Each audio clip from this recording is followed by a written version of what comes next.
Last time on the CampHacker podcast, we talked about all of the challenges that camp is facing, that our industry is facing. Today, we want to spend time on the other side of that. And with the answer to that podcast, this one we are asking, what is it we need to do about all of those problems that we talked about?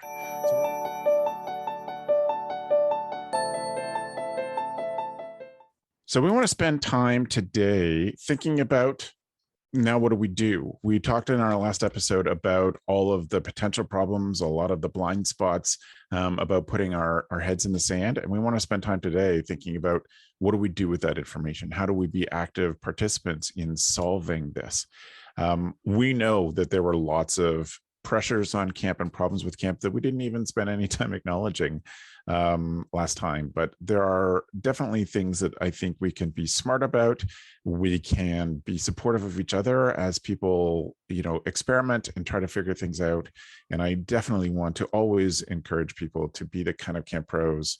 I think this is who listens to CampHacker, those who find good ideas and share them. It is a great piece of our industry that we've managed to do that for years, that the majority of people are so open and sharing. So what do we need to do to put camp in a better place? I wonder, Chris, if you would mind starting us off today. It's such a big question, Travis. What can we do to put camps in a better place? Yeah. What do we need? What do camps need to do to be better suited to face future? Listen, I beat this drum all the time, but I think it's really looking at the world as it's changing, looking at their mission of raising other people's children, and really investing in diversity, equity, and inclusion discussions and training with their staff. I was in a conversation earlier today, and someone was like, "Yeah, well, some for-profit, large private camps might be like, well, 30% of our families are Republican, so we can't put Black Lives Matter on the website." And I'm like, well, okay, but I mean, and look, I have a lot to say about that, but like, you're in the business of raising people's children and developing youth, so can you at least acknowledge that all children are valuable and we want all of them to grow up and feel respected and loved? If you can't agree to that, then you're on the wrong business, first of all. There's definitely steps that you can take. I know in the last episode we talked about, like, we don't need baby steps, we need giant leaps. I understand all of us aren't well positioned. When it comes to like nonprofit camps, working on diversity, equity, and inclusion, some camps have been doing this for a long time, and sometimes going down wrong pathways and having to track back, but at least they're doing the work. And I know that all camps aren't similarly situated, but I do think that everyone needs to turn their attention to this, because even if your camp is 99% white, the world is changing. We're all waking up from a very restless sleep, and everyone has to face that. Not just if you have like 6 Black kids at your camp, do you have to worry about this. If you have 100% white kids at your camp, you need to worry about this doubly. I bang the drum because I see it coming down the pike. The population, that's not that the population is changing either. People's appetite for white supremacy is changing. And that's it. And that, my other drum I always bang on this podcast is about staffing, but like even that feeds back into the first thing. If camps do not face this, then honestly, you have about 10 to 15 years left. So you should start planning for that. You should start planning your exit plan now.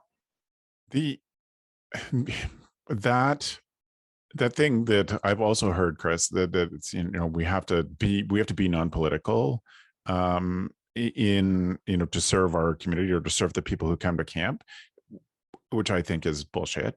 But what does that even mean? Yeah, what is not political about caring for kids? Also, your staff, staffing is a huge problem for camps. Has been a huge problem for camps for the last couple of years. And there were lots of signs that was coming, that there are big problems with staffing. Your staff in general are passionate people who care. And by your camp ignoring those care, like it's going to cost you staff too. It's going to cost you the chance to develop and grow all kids, and with an opportunity to experience the camp thing, that the things that camps do well. But it's going to be hard to find staff if you're not a passionate organization that fights for all of your families.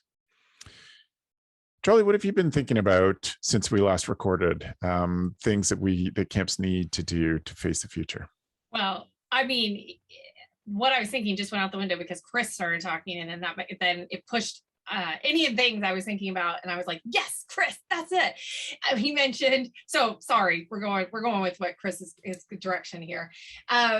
He mentioned taking care of other people's children, like that's what we're doing. And I want to say that in the terms of staff. So I want to bring those two things together and remember that our staff are still emerging adults who are other people's children, right? That we're helping to take care of, and we're helping them to emerge into sometimes their very first job.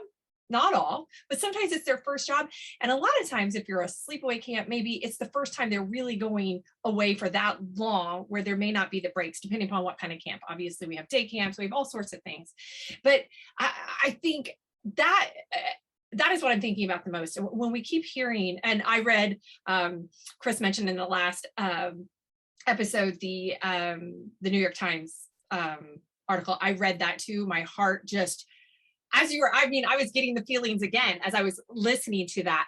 And, if we'd had time in the last one, but, I made a note. And then, of course, Chris started right off with it. So I'm like, let's go there. And I think one of the things that article exposed is that not all of us, I love Travis always says the CampHacker, everybody who's here is really trying to grow and push themselves, but unfortunately not every camp is.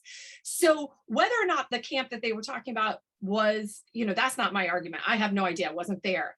But unfortunately, we have enough stories. Chris mentioned his own little, just talking to international staff and how they were treated. We know enough are not being treated well. So if we can't acknowledge that what we all know to be true, that is that camp gives our staff such great emotional intelligence skills to develop into these emerging leaders that they're going to come out and change the world, just like our campers, right? They are just, modeling all the things we want for our campers. If we can't acknowledge that not every camp is doing that, and maybe start pushing, how do we help camps get to that? Whether it's, on an industry level that says, here's the standards. We have all sorts of standards for everything else. And we do have some standards for the staff things, a little bit, but not necessarily how we train them, how we pay them, how we treat them. And, I go back, I work with Kim Aycock a lot. And one of the things that she's always bringing up is that, people who know her will know that she loves quite a few different stores. There's one she likes, the Container Store. And one of their things is that we treat our employees the way we want our employees to treat our customers, right? And I'm a strong believer in that as camp leaders, directors, owners, that we have to really start using that model and treat our staff the way we want our staff to treat our campers, and that we're modeling those things and kind of pulling off of what Chris said. They're someone else's children. So what is it we need these staff to learn? What do we need them to be, and help them to get there, not assume they're already there. That also helps in who we can bring onto camp to help with our diversity, to help with underserved youth who maybe wouldn't have the opportunity to have gone to camp. Maybe they did, maybe they didn't. This is their opportunity to do it. And to provide a richness at our camp that we can't get anywhere. It doesn't matter what kind of jumpy thing you have on the waterfront. Your staff are the richest, most wonderful piece of what we have at camp. That's it. So I'm not sure why our investment, our time, our money is not going into that piece. Okay. Sorry, that's where my mind was. You asked. Don't Travis. ever apologize. No, that's a good one. Don't you dare apologize for that. And Jolly, and again, thanks for leading this topic, Chris, on this. I'm in a weird position in the camp industry. Like, I see little pieces of lots of camps. I don't get in depth into one or two camps. I just see little pieces.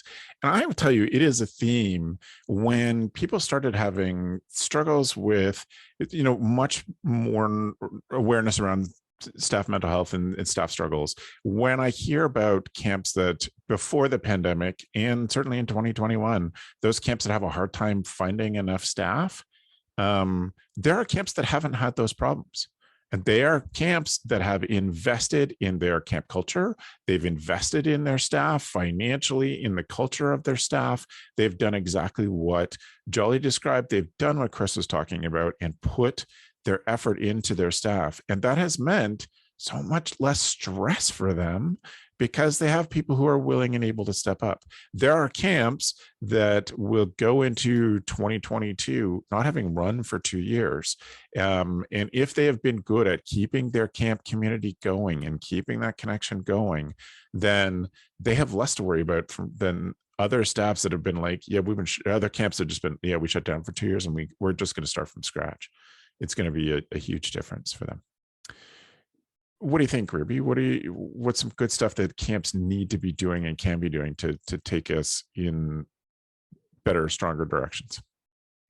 Yeah, I want to share two thoughts. So one, Jolly, I don't know if you know this, but I worked at the Container Store briefly, which was fun while I was in college and had studied them in a lot of business classes. And I will never forget in my interview, I'd worked at another retail store the Christmas before, and the person who interviewed me said, well, what did you make there? I'd put that on my application.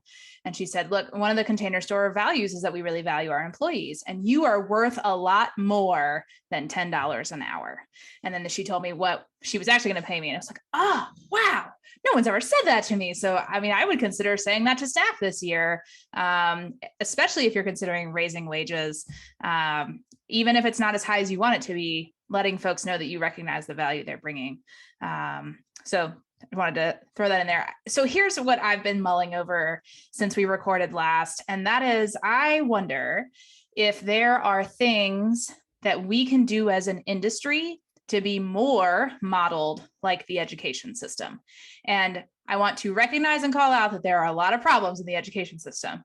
And also want to point out that that public schools, again, not perfect, but anyone in the community is invited to be at that public school and is entitled to a place at a public school. And again, whether that happens or not, that's another story, but that is not true for a lot of camps. And I think about how when we get into the university system that we have college prep. So what if we had camp prep that was part of a child's education process? And maybe that's outdoor education and doing 1 or 2 nights with your school so that you get oriented to the camp setting and then go, this is kind of interesting and cool. Maybe I want to do more of this during the summer, and getting folks who maybe never would have set foot on camp with folks that they're comfortable with on some of those properties or in our programs, and getting a feel for what that's like. I think about how in a university, how you have kind of this, your freshmen come in and they're learning their ropes, but as you get older, then folks are working on campus and giving back. And it's the same sort of thing that happens at camp. But I think one of the things that's impressive about the education system, specifically the public education system, is that it is scalable. And there are a lot of things about camps and camp facilities and private camp programs, especially, that just you can serve so many kids. We're doing charter school model right now. And I want us to think about, are there things that we can take from public education and work with, and steal those ideas? That's what we are really good at in camp, is stealing from each other. And again, recognizing it's not perfect and it's not exactly what it needs to be, but I do think there are some smart things that happen in the education system to be able to offer education to a lot more folks than we are offering in the camp industry. Joe, you're always really thoughtful about scale and growing and ways. Well, I don't want to put words in your mouth. Just what do you think about how camps can do better at preparing for the future and caring for the people that we want to care for? I wrote down a whole bunch of stuff from the first 4 people who spoke. And one of the things that sticks with me is a conversation I had. So in 2013, I toured 40 days in Australia, and I toured outdoor ed and summer camps for 40 days with my 11-year-old son, and when I was on a paid sabbatical. And one of the conversations I had was with a gentleman in Anglesey, and he was speaking about the idea that our job isn't just to make sure our camp is better. It's to make sure that all camps are better. Because when all camps are better, then you don't get crappy public relations like a New York Times article about how camp shut and how crappy the owner is and all of those things. What the challenge in camping is that we are so tied to everybody else who's in camping. And if a kid has a bad experience at one camp, that parent doesn't say, well, this one camp is bad. Sometimes that parent will say, camping is bad. And we really need to, and everyone here, everyone, the 5 people on this podcast certainly have stepped up and do present at conferences and do talk and share the information. And that's what we need to do, is share and talk. I think that moving forward, the culture of your camp is all important, right? Like what you had built before the pandemic and what you are going to start to rebuild afterwards. I think culture at camp is super huge. I think what we pay staff, which will never be enough, because people want more and more and more, because the lifestyle they see, the fake famous that they see on Instagram and on people's stories, they don't think that whatever we're going to pay them is going to be enough. But what we really need to do is speak loud about what we give and what we know. We just came through a federal election here in Canada, and the far right-wing party, who shall remain nameless, they had no problems speaking, showing up at your event and cursing you out and calling you names and speaking whatever they, and part of my whole thing as I watched this for 36 days, which is how long our election was, which is awesome. It's a nice short 36 days. Part of my thing is, well, why aren't more of us able and willing to speak out loud about our value, right? They didn't speak to value, they spoke to hatred. But the idea is that we need to be a loud voice on the other side of hatred. And this goes to Chris's take at first, right? The idea of social justice, not just Black Lives Matter, but that every child matters, with reconciliation with our Indigenous friends and neighbors, and with poverty and with everything. And it's very useful for me as part of the United Church of Canada's camping network. And the United Church of Canada, if for those who don't know, is probably the farthest left you can be and still be called a church in general. So social justice, there's people at our national level who will literally help us set up these programs and treat it as such. But I think where the big thing after all of those things, knowing our values, speaking loud, making camps better, culture at camp, reconciliation, social justice, I think where we need to make the biggest difference is selling ourselves as the partner to parenting, right? That kids need camp. So kids need education, kids need parents and family that loves them, and kids need a community outside of both of those things that gives them other opportunities, that gives them a safe place to learn and grow and change, and a safe place where they can be with people who are not like them, right? With people, and show the diversity, because depending on what area of the country you come from, or right, you can grow up in a neighborhood that is only people that look like you. And I have a distinct memory of the first time I ever showed up somewhere where I really felt like the minority. I was in a school in Vancouver to talk about selling a video dance in the 90s. And I walked in and I was the only white male. Everyone else was everyone else was Asian. And I was just like, oh, like I feel different, right? I don't feel, I'm also a giant white male. Let's just get that out of but like when we talk about being a partner with parents, I think that that's going to be the big thing moving forward, convincing parents that we're their partners. Jolly. Yep. Like raise my hand.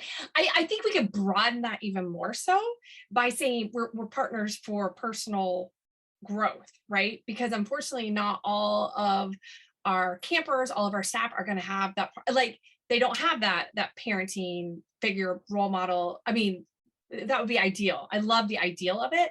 But I think if we can talk about being partner in your own personal and professional growth, or as a staff member, or for a child, whoever it is who's taking care of them, whether it's a within the system of someone who has the school system who said, I think this kid could really benefit from going to camp, or what a church, whoever's decided that they're going to help this child get to camp. It could be our own organization that's reached out to them. And because I love that idea of partnering, and I think it's super important. And I just want us to be really thoughtful about how we do that in a way that doesn't say, well, what if I don't have the other partner? Can I still come into this? Which of course we know. And so I want us to think about that. And I know I keep tying everything to staff, because I think it goes back to that idea that what we're doing for those campers, we need to be thinking about how we're doing that with our staff. And so with them, we're partnering, with you, now that you're a young adult, with your personal and professional development. The same as with a kid, with, as Joe mentioned, we're providing this social development that maybe you don't get at school as much as, I know Ruby, you mentioned some of the school stuff, but I think we have a really great place where we can fill a lot of gaps that aren't happening in schools, and where communities are able to lift up that child or that staff member the way that we want communities to. We can be that community, which is the greatest thing, and why sometimes this struggle for us to move forward is frustrating, because you're just like, we have this ability to do this. We know what community could be like. And if we move forward in these leaps and bounds, and acknowledge all that, it can be this utopia that we all say it is. The possibility is there, and it's real. It's not this figment of our imagination. It's actually real. Thanks, Charlie. Chris or Ruby, do you have a thought that you want to? Chris, I like that face. Everyone's just so smart here. It's all such great ideas. No, yes, I'm +1 what everyone said. The only thing I want to come back to is that, and being partnering with parents and partnering with schools and partnering, I think there has to be attention to, some spaces have traditionally not been safe for people, and so Ruby, your idea of partnering with schools made my hackles go up, because after the pandemic, I think the Washington Post wrote an article about how a lot of parents of color were fine not sending their kids back, because now with all these mask rules and stuff, if a kid of color, if their mask slips, they're more likely to be suspended or assaulted by security forces in the school just because of their color. So in that way, in that way, it's just I don't know if that's a good idea.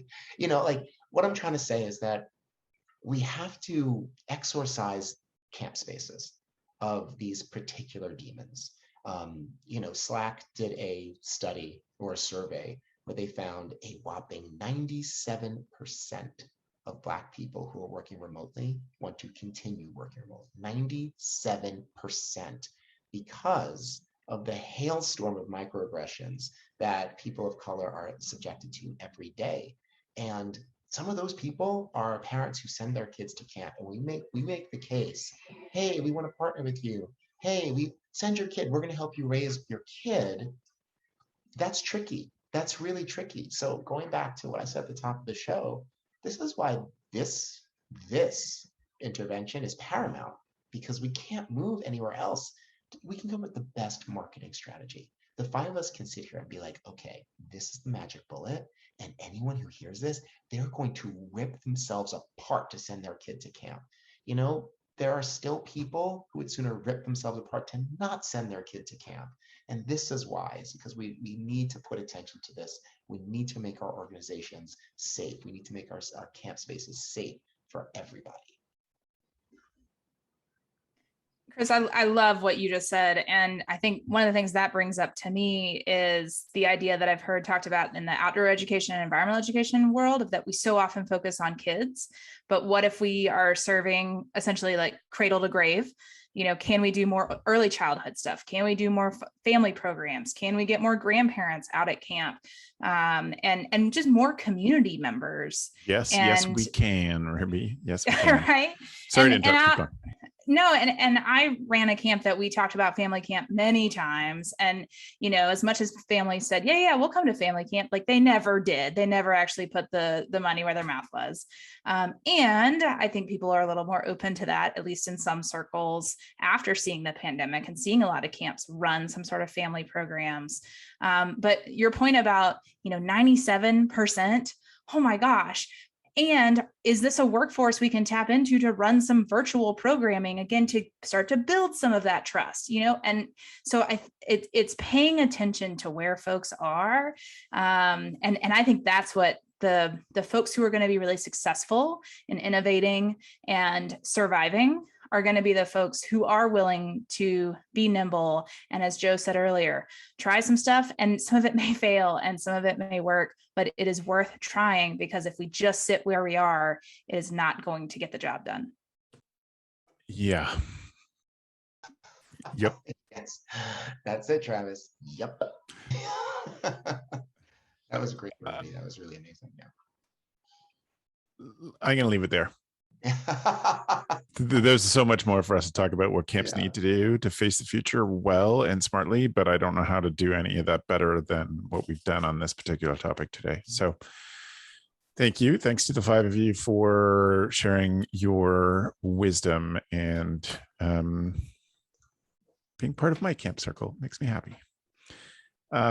Let us therefore get ready to move on to our tool of the week.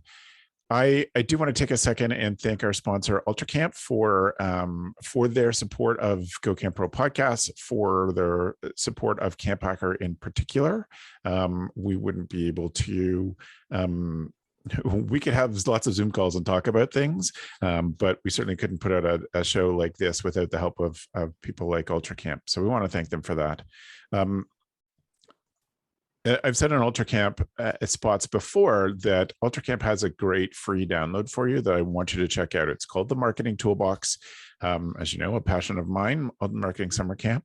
If you go to ultracampmanagement.com/CampHacker, you can download the free guide there.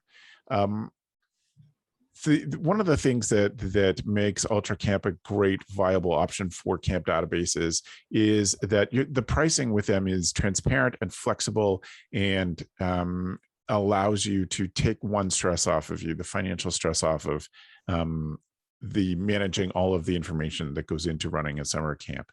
There is a low minimum entry to get involved with UltraCamp as your database. There are clear pricing with no hidden costs. There are flexible payment terms and no long-term contracts. So UltraCamp has the faith in their own product that they're not locking you in to keep you there, to keep you uncomfortable. UltraCamp's goal is to provide resources so their clients can spend more time in camp doing those things that they love and making the difference that is so important to them. And if that's not your registration software, if that doesn't sound like it, then shouldn't it? If you want that package or to book a chat with UltraCamp, please go to ultracampmanagement.com/CampHacker and set up a free chat with them. We look forward to meeting you. So we move on then to our tool of the week. Each of our hosts has brought a tool that makes them a better camp director. I'm going to start with Jolly's. Jolly had to step out for another something related to what's going on for her camp job. And so I'm going to do her tool of the week for her. Jolly was talking to us as we were preparing for the show about how much she loves a simple pre-postaged postcard. That simple act of putting the postage on, buying the cards, putting the postage on ahead of time means that Jolly, like me, I'm exactly the same, are much more inclined to write a postcard and send it when all of the steps are, as much of the steps as possible, done ahead of time. And I love this idea. I am a fan of thank you cards and love receiving mail like this. So I want to thank Jolly for that super cool idea. Joe, what are you thinking about for your tool this week? My tool this week is a Festool cordless track saw. Now, this is something I got during the pandemic, and if you're into woodworking or around camp doing basic woodworking, a track saw is essentially a saw that rides on a track and lets you create a perfectly straight line. And it is infinitely usable for trimming the bottom of a door that is sticking. It is infinitely usable for cutting, cutting sheets of plywood up, or it is just around camp for your maintenance team. This is one of the tools that would make them lose their mind, especially now that it's cordless and it comes with its own dust collection system, and it is brilliant. I, in the past couple of months, have winterized the garage in our camp house here, and with old bunk bed bottoms, so old plywood from bunk beds that we're getting rid of, and every piece of plywood that was cut with a track saw, and it's phenomenal. It's expensive. It's about $910 Canadian on Lee Valley, but it comes with a sustainer, like its own box, so that's a positive. So there you go. Excellent. Thanks, Joe. I definitely think that we're going to call the price of one Festool track saw one unit of Joe. I picture Joe's, like, I picture where you live, like just the entire place just festooned with saws, right? But every wooden surface carefully shaved, like just beautifully shaved. And that's all what I rough had cut. in my head. It's all rough cut. My life is about roughness. Don't spoil the illusion, Joe. Chris, what's your tool? So I've been a one note pony, one trick and one note pony all episode. There has been a document that was circulating for a while called White Supremacy Culture, written by, I'm going to butcher this, Tema Akum. And what they go into in this is that there are aspects of white supremacy culture that have infiltrated our organizations, such as like a focus on perfectionism, or the idea that objectivity exists, or worship of the written word. And what they step through is, this is how it shows up, and these are the antidotes. This is the things you can do in your organization to correct that. And you may have had the document sent to you, you may have seen around, but now it has become an amazing and beautiful website that you can visit and read and engage with all of the art and poetry on it. It's at whitesupremacyculture.info. And on that website, the authors go into what is white supremacy culture, how it shows up in our organizations, and what we can do to combat it. And also, because like so much of this work is so heavy, they have this whole tab where it's just about joy, music joy, poetry joy, and just things to watch that you can just enjoy, because this work is hard. Equity work and inclusion work is hard, but it doesn't have to be joyless. Like, the reason we are doing this is so that we can all party together. So let's make that happen. But check it out. It's a lot of great info. Thanks, Chris. The first person, and there have been many before this, who come to me and say that we don't have a white supremacy problem in our industry gets banned from everything Go Camp Pro for life. Ruby, what is your tool of the week? My tool of the week is something that I find myself pulling out pretty regularly and using, and that is a roll of Tyvex or house wrap. I first saw somebody at a class that I did using it as their ground tarp for their tent or their sleeping situation, whatever it was, backpacking.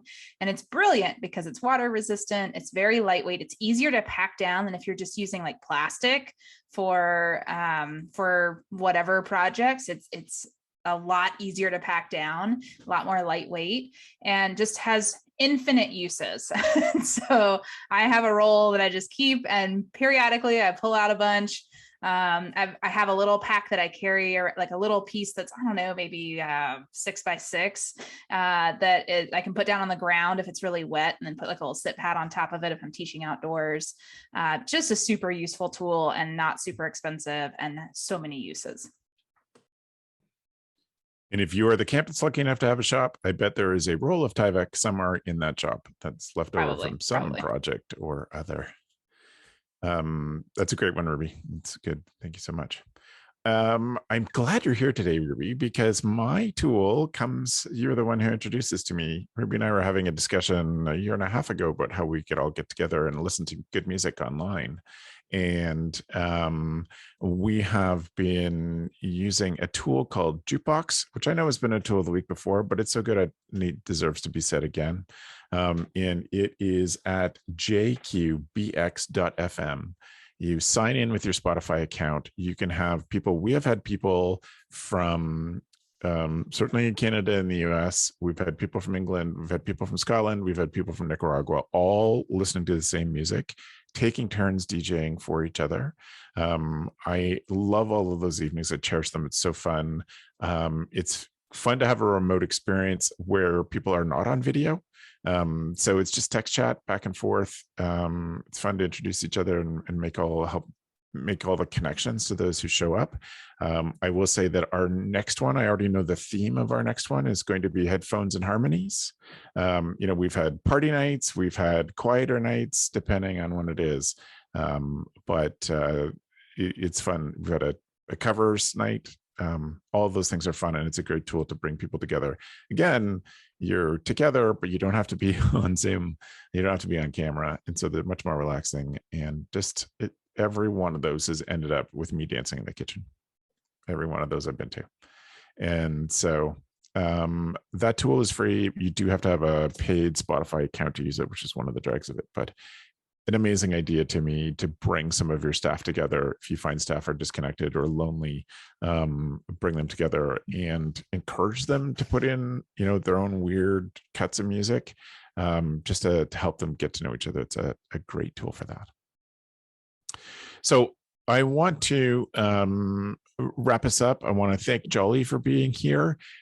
Going forward, I'm going to say that if you want to have questions for any of our hosts, go to camphacker.tv/podcast and find out how to contact them. Matt always puts that in the show notes. But I want to thank Jolly for being here and being part of this little mini series that we've done on the future of camp. I also want to take a second and draw attention to another podcast in the Go Camp Pro family. I want to thank the folks that are doing the work in the Day Camp podcast. They've been great mission-specific stuff for day camps, but I love the way that Sam and Tiff and Andy think about things, where they are exploring lots of big picture topics. Even if you don't run a day camp right now, it is worth listening to because of the smart guests that they bring on.